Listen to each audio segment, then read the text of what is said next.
বন্ধুরা, অতীব সুন্দররূপে ঘট পূজার এক নিদর্শন আমি তুলে ধরছি আমার সকল বন্ধুদের জন্য।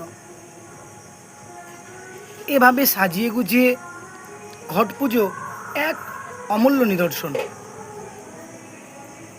যেসব পরিবারে হয়ে ওঠে না সব সময় সমানভাবে মূর্তি পূজা, আমি তাদের জন্য তুলে ধরছি এই ধরনের নিদর্শন, যেখানে অতীব সুন্দরভাবে করা যায় এইভাবে মায়ের ঘট পূজা সাজিয়ে গুছিয়ে।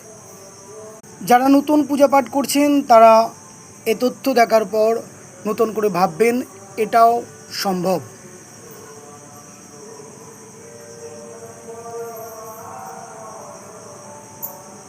খুব সুন্দর সাজানো গোছানো, খুব সুন্দর এক চিত্র, খুব সুন্দরভাবে